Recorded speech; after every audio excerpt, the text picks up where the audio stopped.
She is also aiding and abetting the cartels, allowing vast quantities of deadly drugs to pour unchecked into our country. And remember this, they now have an app.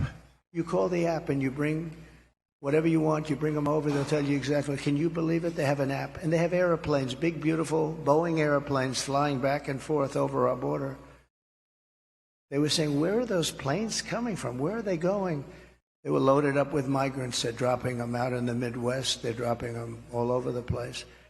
And I will tell you, if you look at Aurora in Colorado or in Springfield in Ohio they dropped 32,000 illegal aliens. They tried to give them legal terminology, but it's not. Illegal aliens, 32,000 into a 50,000 person town, beautiful town, no problems. And now they don't know what to do.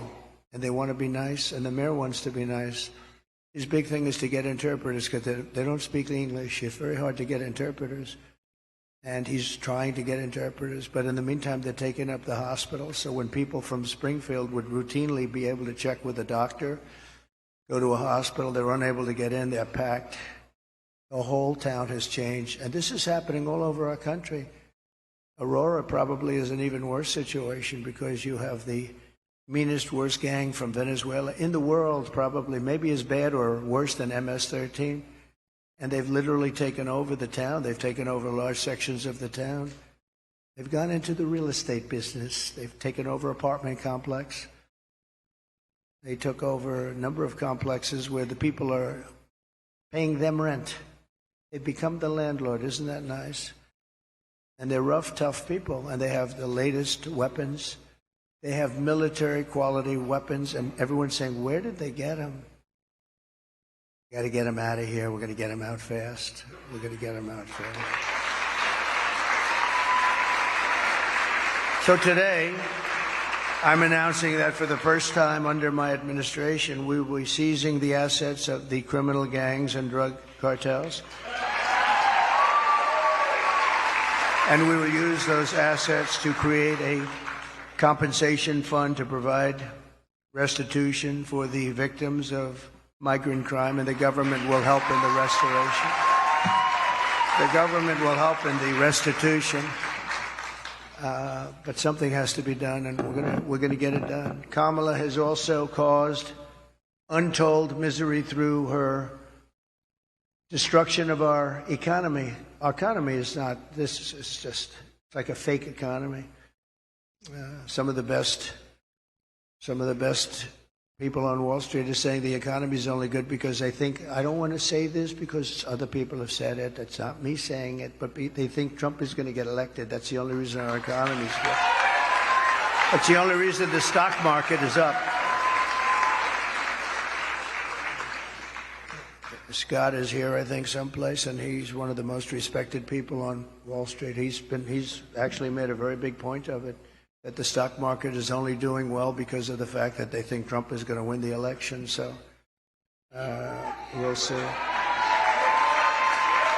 But Kamala cast the deciding votes that caused the worst inflation in our lifetime, maybe the worst inflation we've ever had, because I don't think I know for a fact they're not adding all of the numbers. If they did, I think it's the worst inflation probably in the lifetime of the country. And it's costing typical American families over $30,000. Nearly half of Americans now say they're broke. Think of that. Half of Americans are saying they're broke. They have no money. 2/3 say they're living from paycheck to paycheck, and that's a record. We've never had that. To that extent, we've never, ever had that. Millions of Americans are lying awake at night, worried about how they'll pay their bills because Kamala wrecked their family finances, and she's done that. She's done nothing good. They have done nothing good. And I speak of Kamala, but it's partially Joe, but Joe's out of it. Joe's sort of out of it. He's been out of it for a long time.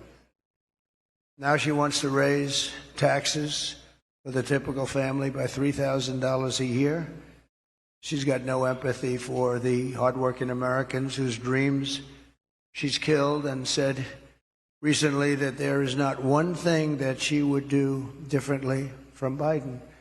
That's only because she choked. I'm sure she could have come up with a couple of things if she really thought about it, because there's been so much destruction caused by the Biden administration.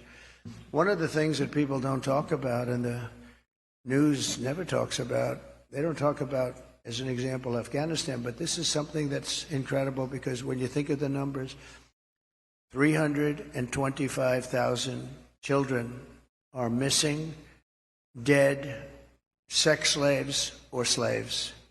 325,000 children who came in through the open border are now missing. Many of them are dead, and nobody talks about it. I said, this must be a mistake. This can't be possible. When I read it, I said, this can't be. You're talking about take your largest stadium and fill it up many times. That's what the kind of numbers are. Here today is Michael Copy, a small business owner who runs a dry cleaner and is struggling to get by because of what Kamala has done to his business. They've destroyed small businesses in this country. Michael, please.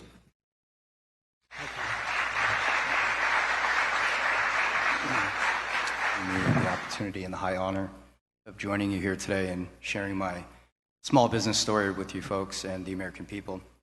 So it's a chain of eco-friendly dry cleaners throughout the Tri-County here in West Palm.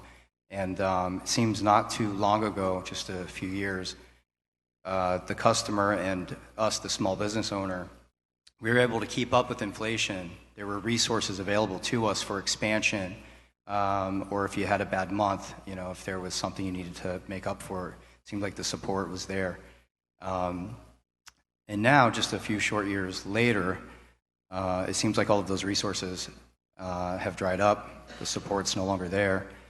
We had an expansion plan about 6 years ago that we had to pause because we have to wait for our customers now to catch up with the inflation, the supply chain issues still, because we as a small business, we can't double our price points, although the cost of doing business now is 2, 3, or 4 times what it was just a few years ago.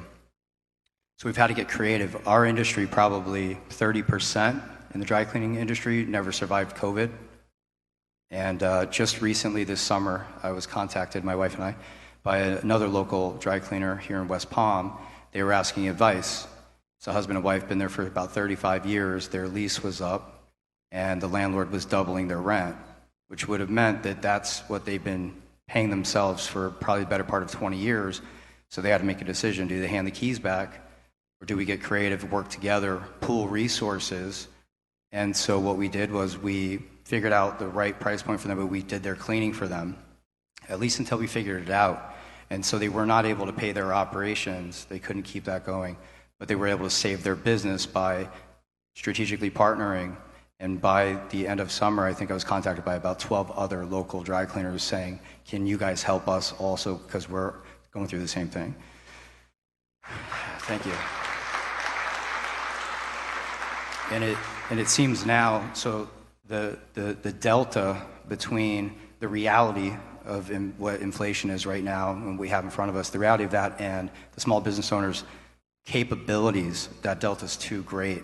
So unless we effect change immediately, I fear that in the next few years, if we don't see that change, we might see another 30% of our industry and others no longer exist. So I just want to say thank you again, Mr. President, for allowing me to share my Go Green Dry Cleaner story, and thank you.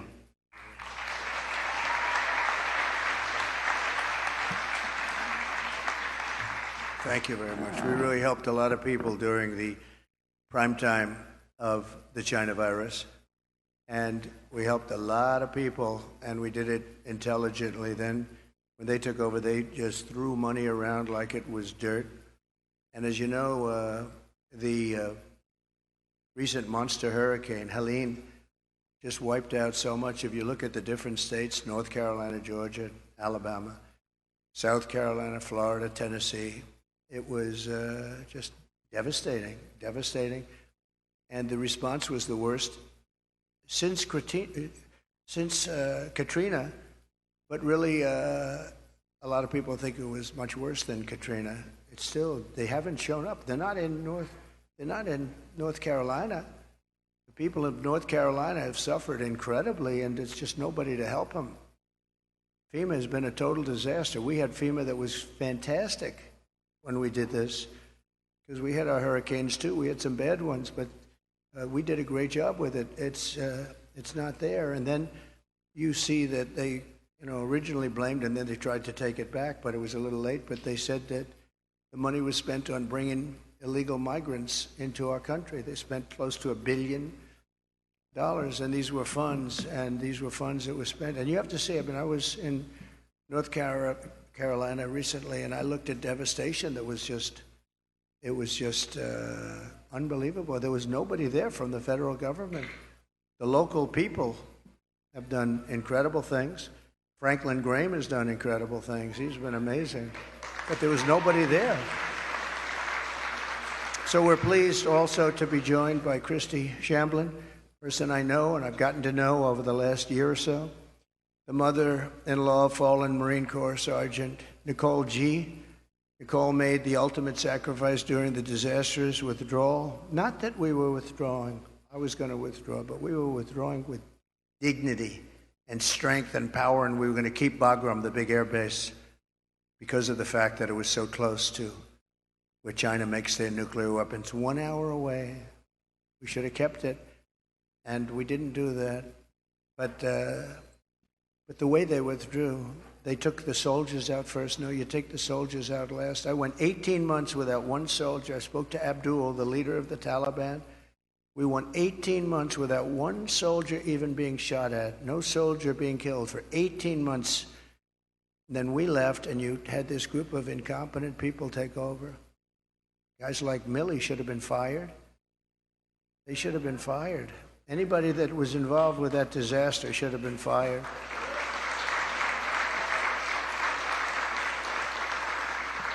She was one of 13 U.S. service members who lost their lives. Kamala said she was the last person in the room, that Kamala was the last person in the room. She was involved in everything. She takes credit for that. She was involved in everything. That means she was involved in disaster after disaster, because nothing good has happened with this administration, except that our country has gone to almost a third world status. With Biden, when Biden made a decision, she said she was there. Oh, she was there. But the Afghanistan decision was a disaster in so many different ways. And now you take a look at it, they're right back to what they were doing before, except much worse to women. They're worse to women right now than they were even before it started. But Kamala never reached out to the family members of the warriors. And she said she was going to, but she never did. She never called anybody. And Christy, I'd like you to come up and say a few words, please.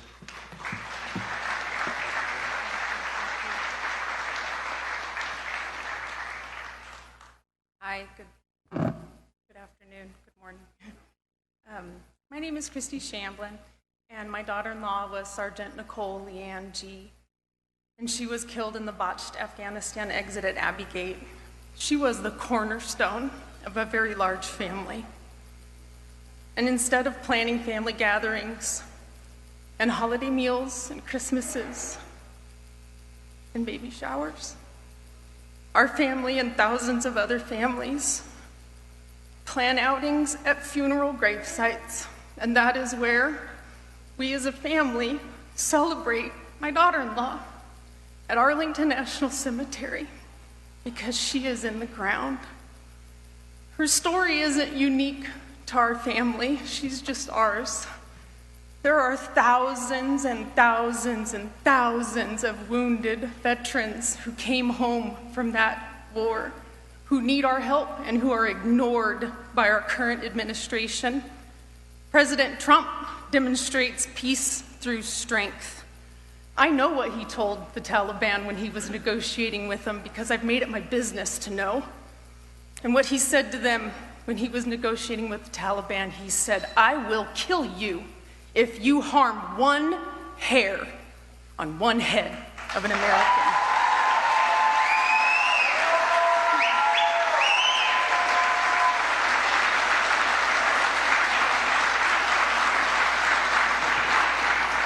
President Trump shows up, he reaches out, and he can fix our country, and we can all heal together.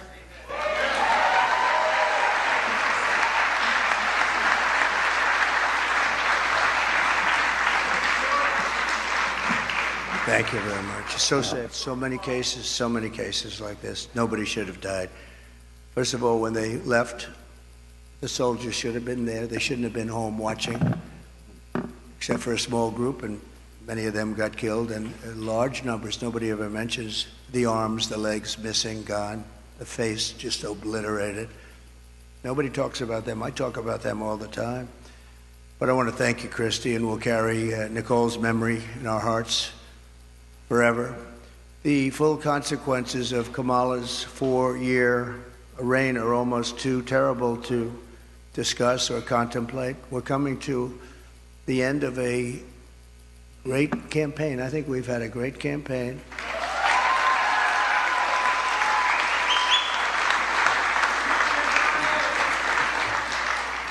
We've really not been provided the kind of protection that I needed as president, but I said we have to do it anyway. When Secret Service would ask for additional people, oftentimes we would be turned down. They were constantly asking for additional people.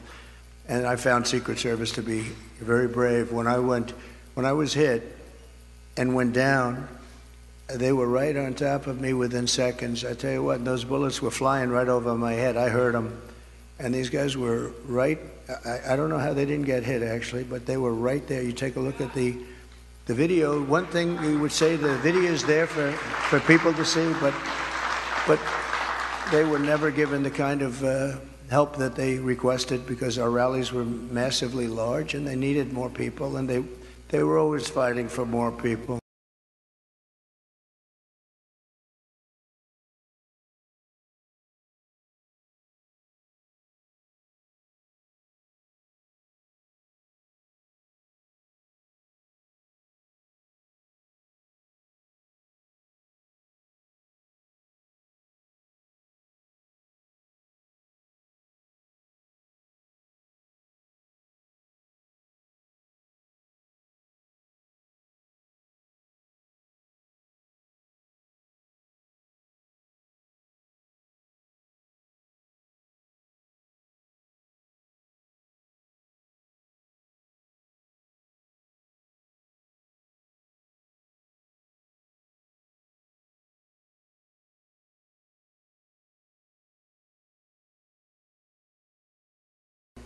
And it was never given to them. Now they're being given.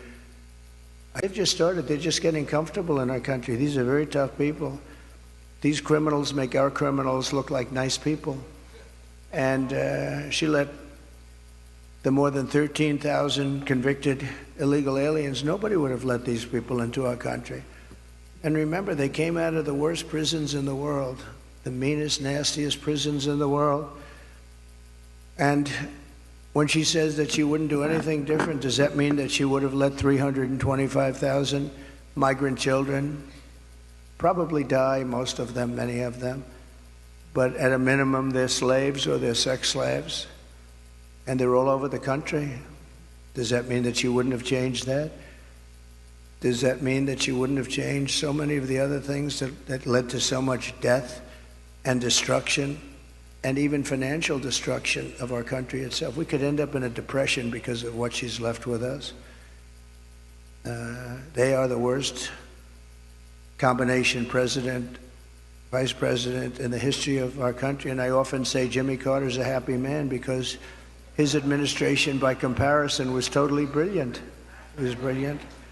After Kamala endorsed defunding the police, she bailed out rioters, looters, and murderers, took them right out of jail during the violent crimes in the United States. Remember, that was in Minnesota. Minneapolis was burning down. It was burning to the ground. I watched a CNN announcer say, "This is a friendly group of people." And over his shoulder, the entire skyline was burning. I've never seen it, but that's the fake news. But violent crime in the United States is up 37%. All of these different crimes are up anywhere from 37 to 105% over a very short period of time. And it's almost like nobody even cares about it. Very simply, Kamala Harris is not fit to be your president. We can't have it happen. We can't have it happen. We're going to make this country strong again. We're going to make it great again. We're going to be respected again.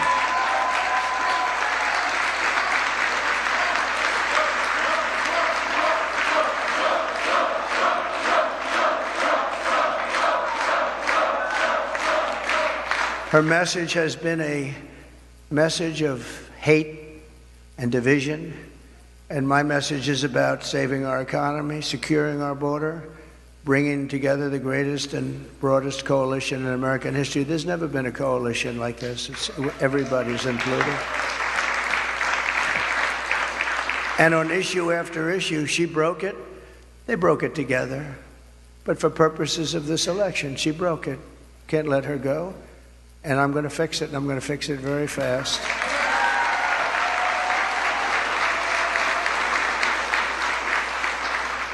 And on the illegal, thank you very much. Thank you very much.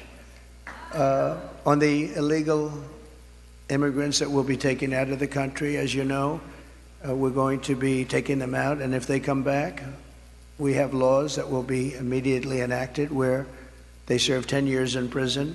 They won't come back. And if that's not long enough, we'll have to do something else. But we don't want them back. They're not going to come back. And as you know, we're asking for the death penalty for any migrant who comes into our country and kills an American citizen or a police or law enforcement person. Because we have to protect our police. Our police are under siege also at numbers that nobody thought were possible, the worst they've ever seen. It's very hard to recruit. And really for not just the danger, it's hard to recruit because they don't have the spirit anymore for our country because they're being led with people that are spiritless. They really are spiritless. They can't instill spirit.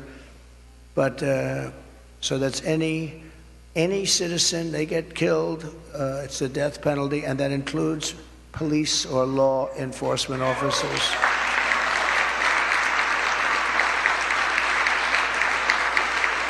But we're going to revive our economy. We're going to use a system of very fair, very reasonable tariffs.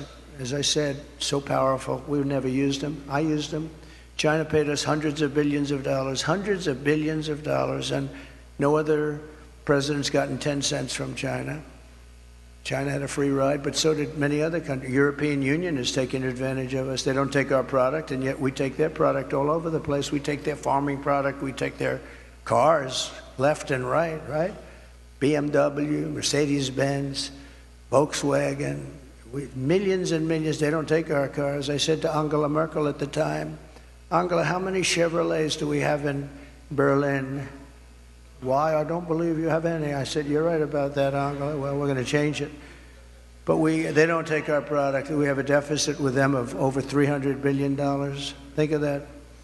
And people think of them as friendly, but they're very tough and very fair. I mean, look, they united in order to take advantage of the United States. That's why they united. That's why they formed their coalition. And that was done to take advantage of the United States. So we know how to take advantage of them. We're going to take it back. We're going to take it all back. Those countries, many of those companies will be coming back. They'll be coming back because when they're told that they're going to have to pay a 25% tariff or 50% or 100%, we saved our steel industry when I imposed large tariffs on China steel coming in. They were dumping steel here by millions and millions and millions of yards of steel like nobody's ever seen. Our steel businesses were going out of business. We can't lose our steel industry. If for no other reason, our own security. We need steel. If we'd go to war, we're not going to go to war. We're not going to have World War III. But if we ever go to war, you better hope that we have a steel industry, or those beautiful tanks and everything else that we need to make won't be made. The planes, the tanks, the whole thing. And I saved it by imposing tariffs. They were dumping it. I think they were dumping it in order to destroy. Every steel plant would have been closed if I didn't do what I did. And we happen to be taking in, billions of dollars. In fact, it's so good that Biden has been trying his best to end it, but he's unable to do it. Too much money. It's been too much money. They're paying a fortune. And but I would have had it a lot different. And we'll get along with China. We'll get along with Russia. We'll get along with everybody. We had the fake Russia hoax, which took 2 years, and then they came out with a report that we did absolutely nothing wrong. And that was a stacked deck too. The people doing it, they couldn't say there was nothing. We had nothing. They checked millions of phone calls, not one call made to Russia, not one call.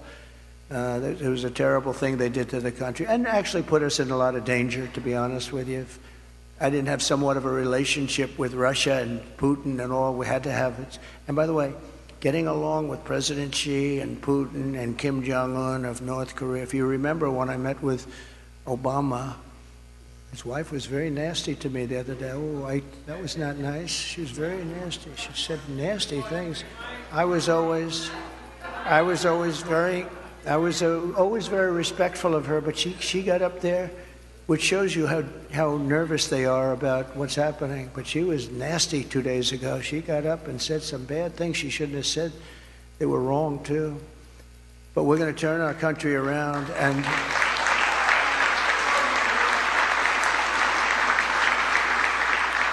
and we're going to pay a lot of respect to the three representatives, because that's what they are. They're representatives of millions of people. I mean, the businesses, so many businesses are just dying right now. There are millions and millions of people. They're representative of, and our wounded and our hurt soldiers, we have to take care of them. They came back from Afghanistan. Boy, nobody talks about them. They just don't talk about them, but I talk about them, and we're going to take care of them. You know, we had the greatest success with the VA, the Veterans Administration. We had a 92% approval rating. We got it so they had choice, because they were waiting 4 or 5, 6. They were waiting 4 or 5, 6 months, 7 months to see a doctor. And I came in and I got, with the help of some of the great Congress people that are here, we have some great ones. Thank you very much. Thank you. Thank you. We've got quite a few of them. And I didn't even tell them to be here. They want to be here because they know exactly. Oh, yes, very good. We have one of the greats. But they wanted to be here. A lot of people wanted. I didn't tell anybody to be here, actually. But they wanted to be. But we have to take care of our military. Think of this. Soldiers who are waiting 6 months to see a doctor. Can you imagine yourself? You don't feel good. You could be cured with a pill or with a shot or with something very minor, like a minor operation, and after 6 months you're now terminally ill. So I made it, and they've been trying to do this for 48 years. I made it. We call it choice, like school choice, which is also a very good thing, by the way. But we call it choice, where you have your choice. You go to a doctor. If you have to wait more than 1 day, you go outside, you get a doctor, you get yourself fixed up, and we pay the bill. And it's been unbelievable. I heard just the other day for the first time that Kamala and Biden are trying to destroy that. They're trying to make it so that you have to wait for 6 months again, back to where it was. We had a 92% approval rating, and now if they go back to that, you were going to have. I did another thing you weren't able to get because of civil service. You weren't able to get fire people. If somebody was a degenerate, if somebody was terrible, if they treated our heroes badly, we want them fired. We want them fired immediately. But we were unable to get them fired because they were protected by unions and by civil service. And I had it passed in Congress, which people have also been trying to get. And we were able to fire 9,000 people out of the VA and replace them with people that love our heroes, as opposed to sadists. We had sadists. We had sick people. We had sadists in there that really harmed our great people, our great veterans, and we were able to get rid of them. We got them out, and we replaced them with people that can love and take care of these wonderful people that served us so well. So we did good. We had a 92% approval rating. They've been in the 40s and the 30s, and now it's heading back in that direction, I'm afraid. I hear they want to dismantle everything. And it's almost like you'd say, why? Why would they do that? Why would they do that? And yet they'll spend, you can't say money, because they give away hundreds of billions of dollars to anybody that needs it, but they won't take care of our veterans. They won't take care of our people. They won't take care of our soldiers. They won't take care of our elderly. They won't take care of anybody, but they give every time certain people come to town, they walk away with $100 million for countries that many people have never even heard of. So I just want to tell you, this is a campaign that's been long and hard. I've been on the road or campaigning for 58 straight days. I haven't taken a day off. I'm proud of that.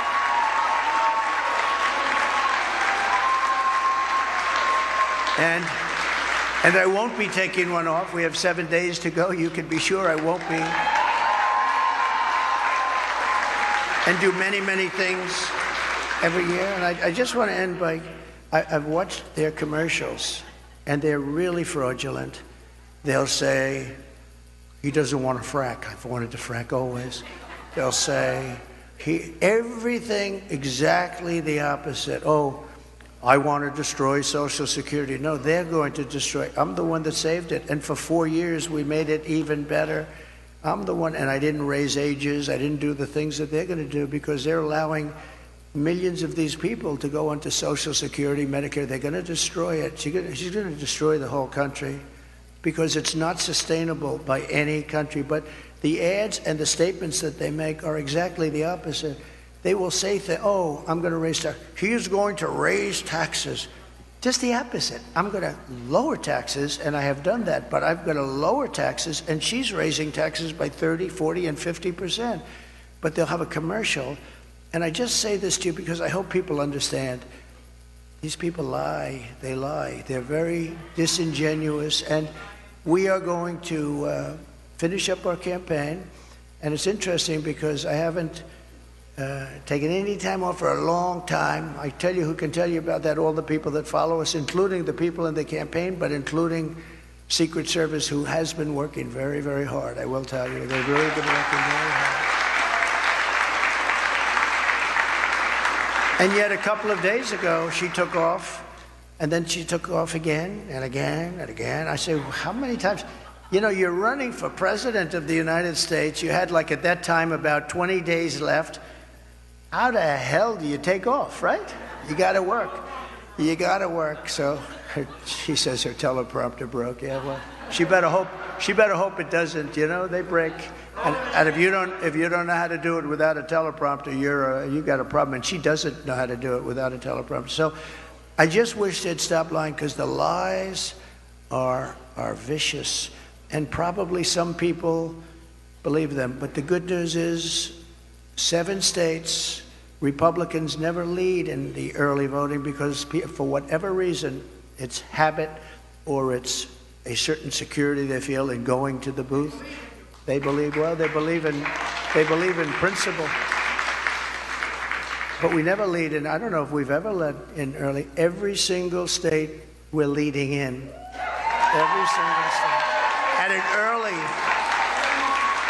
And we don't need all of them, but at it early. And some states are in play that nobody thought would ever be in play. But I think people are seeing, because, again, we're the party of common sense. We're the party of common sense. And we want to have strong borders. We want to have great elections. We want to have fairness. We don't do things like, we're not going to have men playing in women's sports. I mean, that's okay. So we're the party of common sense, and we're the party of fairness, and we have a coalition. Nobody's ever seen anything like, I don't think anybody has ever seen anything like what happened the other night at Madison Square Garden. The love in that room, it was breathtaking, and you could have filled it many, many times with the people that were unable to get in. But politicians that have been doing this for a long time, 30 and 40 years, said there's never been an event so beautiful. It was like a love fest, an absolute love fest, and it was my honor to be involved. And hopefully, you know, they started to say, well, in 1939, the Nazis used Madison Square Garden. Well, and you know what? But can you imagine that? In 1939, the Nazis, they were. But how terrible to say, right? Because, you know, they've used Madison Square Garden many times. Many people have used it, but nobody's ever had a crowd like that. And I tell you what, right now, nobody's ever had love like that. That was love in the room, and it was love for our country. It was really love for our country. So we're going to fight like hell for the next 7 days, and then hopefully...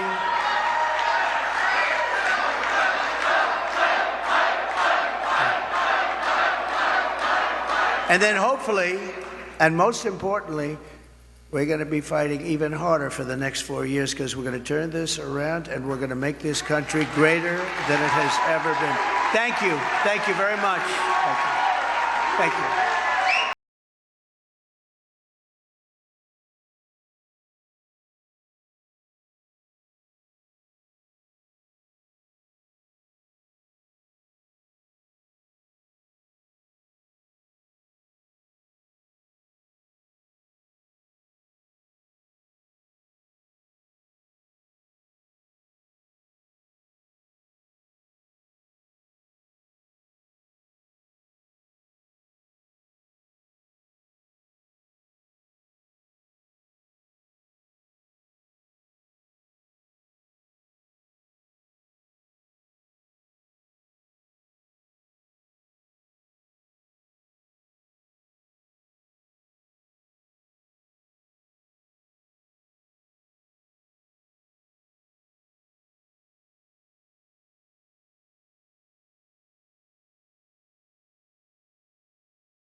of the work that we can do in the public sector, be it public education, public health,